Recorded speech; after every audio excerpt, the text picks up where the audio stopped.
Le gouvernement congolais, représenté par le ministre des Hydrocarbures Jean-Marc Tister Tikaya, en partenariat avec le Programme des Nations Unies pour le développement PNUD et le Fonds des Nations Unies pour l'alimentation et l'agriculture FAO, ont remis hier, vendredi et ce samedi des équipements et matériels aux communautés producteurs des sous-préfectures de Nzambi et de Madingukai relatifs au projet de renforcement des capacités des producteurs. Le représentant du PNUD, Mohamed Abshir, indique l'intérêt de la mise en œuvre de ce projet. Cette initiative concourt aux importants efforts de la République du Congo et du président de la République en faveur de l'autonomisation économique des populations et la préservation de l'environnement avec l'implicite reconnaissance du Congo comme deuxième poumon de la Terre. Pour que ces efforts du Congo en faveur d'un environnement mondial soutenable soient poursuivis dans le temps, tout en favorisant le développement et la lutte contre la pauvreté, la contribution des uns et des autres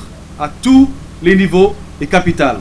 J'ai cité les autorités au plan national et local, le secteur privé, les populations et les partenaires techniques et financiers que nous sommes. Notre bureau a contracté la FAO, qui était déjà présente dans l'espace d'intervention du projet pour la mise en œuvre des activités opérationnelles sur le terrain. Ce projet a accordé une place prépondérante à la formation des acteurs en tenant compte des besoins exprimés par les populations.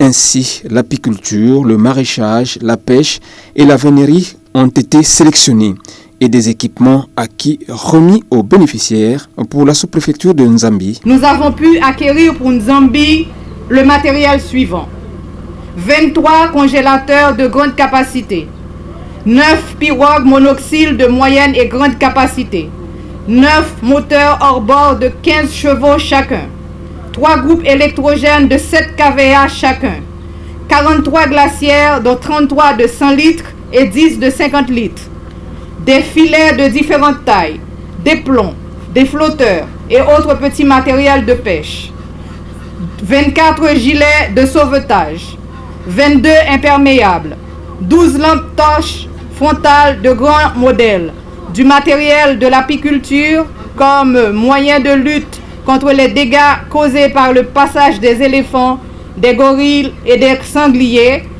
comme des ruches, des enfumoirs, des équipements de protection, des appâts, etc. Ce samedi, à Madingukai, les bénéficiaires ont également reçu. Il s'agit de produire davantage pour valoriser ce matériel. Sorti satisfait de cette cérémonie de remise de matériel, le ministre des Hydrocarbures, Jean-Marc Tister Tikaya, a donné ses impressions. Je suis d'abord venu ici dans le cadre d'un projet de renforcement des capacités mené par des partenaires internationaux qui nous soutiennent dans cet élan-là. Renforcer les capacités des pêcheurs, des vanniers, des agriculteurs, des apiculteurs. Et donc il était important. Aujourd'hui c'est l'apothéose.